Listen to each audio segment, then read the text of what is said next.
যারা দালালি করেছে, যারা দলের সঙ্গে বেইমানি করেছে, তাদের নাম কোথাও রাখা হবে না ইনশাআল্লাহ।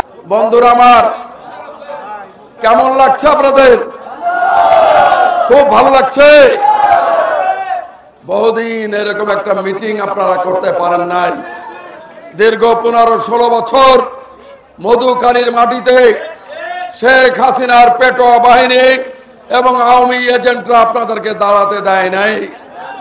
সেদিন এই এলাকার একজন নেতা যেদিন বিএনএম এ যোগ দিলেন, সেদিন দলের কেন্দ্রীয় কমিটি থেকে আমাকে বলা হলো, আপনি এলাকায় যান, মিছিল করেন, মশাল মিছিল। আমি ঢাকা থেকে আমার বন্ধু সৈয়দ মোদারেসুল ঈসা, আমাদের মানিক, ঢাকা থেকে রওনা হলাম। একটি মশাল মিছিল করতে হবে।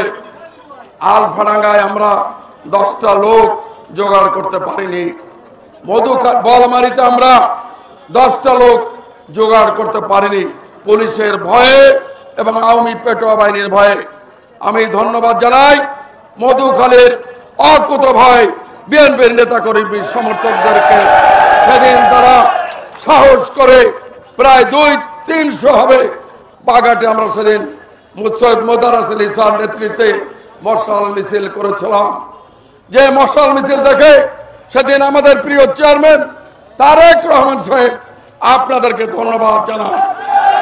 বন্ধুরা আমার, সেদিন ওই মিছিলের পিছন থেকে শহীদুল নামে এখানে একজন পুলিশ অফিসার ছিল, সে ঘেরাও করে আমাদের 14 নেতা কর্মী ভাইকে গ্রেফতার করে এবং বেধড়ক তাদেরকে বেধড়ক মারধর করে।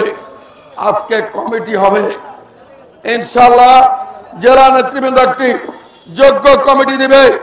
আপনাদেরকে আমি অনুরোধ করতে চাই, একটা টাইম লাইন রাখবেন 5 তারিখের আগে এবং 5 তারিখের পরে।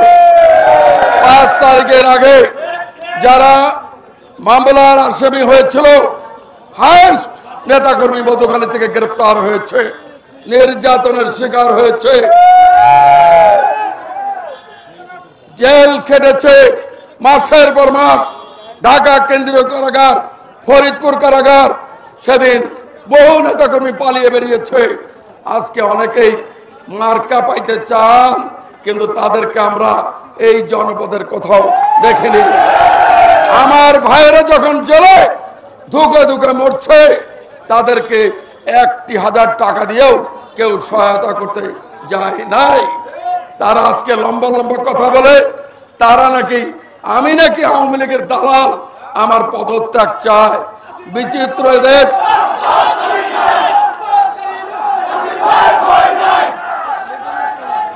বিচিত্র দেশ, বিচিত্র দেশ সেলুকাস। 5 তারিখের পরে বিএনএম এর এবং আওয়ামী লীগের সকল দালাল ঐক্যবদ্ধ হয়েছে আমাদের বিরুদ্ধে, আপনাদের বিরুদ্ধে। দেখবেন ওরা বিভিন্ন জায়গায় মিটিং করে, সেই মিটিং এ ওরা আওয়ামী লীগের বিরুদ্ধে, বিএনএম এর বিরুদ্ধে কোনো কথা বলে না। ওদের বক্তব্য শুধু আমাদের বিরুদ্ধে। বন্ধুরা আমার, আমরা দীর্ঘ 15 বছর ব্যবসা করতে পারিনি, রাজপথে দাঁড়াতে পারিনি, বাসায় ঘুমাতে পারিনি। আজকের সময় এসেছে ইনশাআল্লাহ আপনাদের মূল্যায়ন করার।